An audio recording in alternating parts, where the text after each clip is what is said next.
तंदूरी अंडा। एक घर में एक बेटा अपने बाप से, बापू बापू अब मान लो तुम बेटे हो और मैं तुम्हारा बाप। तुम्हें याद है एक बार फूड कॉन्टेस्ट हुआ था और मैंने कहा था कि मैं भी भाग लूंगा, लेकिन तुमने मुझे जाने नहीं दिया। उस दिन ये कहकर कि गाड़ी पंचर हो गई, मुझसे पंक्चर लगवाया। आज उसी सीन को दोबारा दोहराते हैं बापू। तुम्हें कुछ करने की जरूरत नहीं है, बस बापू बापू कहते रहो। जरा मन लगा कर करना बापू, बस मेरे पास यही एक मौका है। उसके पिताजी मान गए। तब राहुल फोन लेकर यहाँ वहाँ टहलने लगा। तब राहुल के पिताजी गंगू बापू बापू बापू यूं कहने लगे, लेकिन राहुल उनकी ओर गौर ना करते हुए यहाँ वहाँ टहलने लगा। गंगू बापू बापू यूं कहने लगा। राहुल हाँ हाँ सुनाई दे रहा है, मैं कोई बहरा नहीं हूँ। तब गंगू ने खींचकर एक थप्पड़ मारा और कहने लगा, क्या बाप से ही तू जबान लड़ाता है? तब राहुल अरे बापू मारते क्यों हो? वो तो बस मैं एनिमल फिल्म देखकर आया था तो मैंने सोचा जरा एक्टिंग ही कर लेंगे, बस सॉरी बापू। तब गंगू वो सब ठीक है पर ये बता तेरी परेशानी क्या है? तब राहुल बापू मैं एक बड़ा शेफ बनना चाहता हूँ, पर एक आप हो जो हमेशा मुझे डिस्करेज करते रहते हो ये कहकर कि भाई खाना पकाना तो औरतों का काम है। लेकिन अब एक मौका मिला है, अपने गांव में ही बेस्ट शेफ का कंपटीशन का आयोजन किया है, मैं उसमें भाग लेना चाहता हूँ। प्लीज बापू मुझे परमिशन दो। तब गंगू देखो बेटा तुम्हें इतना पढ़ाया लिखाया ये सब क्या ये खाना बनाने के लिए? कल मेरे दोस्त रिश्तेदार सगे संबंधी सब ये पूछेंगे कि तुम्हारा बेटा करता क्या है, तो मैं उन्हें क्या बताऊंगा? क्या मैं उन्हें ये बताऊं कि वो बावर्ची है? जरा सोचो इसमें मेरी कितनी बदनामी होगी। तब राहुल बापू खाना बनाना कोई छोटा मोटा काम नहीं है। इस दुनिया में अगर कोई ऐसी नौकरी है जिसका कोई रिटायरमेंट नहीं है वो सिर्फ खाना बनाना है। बापू प्लीज बापू मुझे शेफ बनने का बड़ा शौक है, मुझे परमिशन दे दो ना बापू।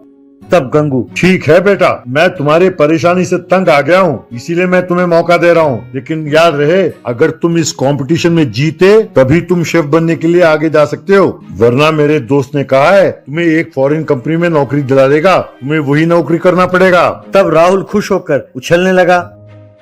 इस तरह राहुल उस गांव में सबसे बड़े होटल में आयोजित होने वाले फूड कंपटीशन में भाग लेने लगा। वहां पर सेलिब्रिटी शेफ विजू प्रतियोगिता में भाग लेने के लिए आए हुए शेफ प्रतियोगियों से, मुझे यकीन है कि आप सब मुझे जानते हैं, मेरे साथ होटल में शेफ का काम करने का मौका आप सब में से किसी एक को ही मिलेगा। तनख्वाह महीने के 3 लाख रुपए होंगे। ये सुनकर सब खुश हुए। तब विजू देखिए आप सबको यूं खुश होने की कोई जरूरत नहीं है, पहले ये तो जान लो कि आप लोगों को बनाना क्या है। तब सबको एक अंडा दिखाते हुए, आप सब ये अंडा देख रहे हैं, इसे बगैर लहसुन प्याज मसाले के सिर्फ नमक और मिर्ची के साथ एक बढ़िया स्वादिष्ट व्यंजन बनाना होगा। जो बढ़िया बनाएगा उसे मेरे होटल में मेरे साथ नौकरी करने का मौका मिलेगा। सब ये सोचकर परेशान होने लगे सिर्फ एक अंडे का बगैर टमाटर प्याज लहसुन और मसाले के क्या बनाएं और कैसे बनाएं। सब उस अंडे के साथ कई किस्म के एक्सपेरिमेंट्स करने लगे।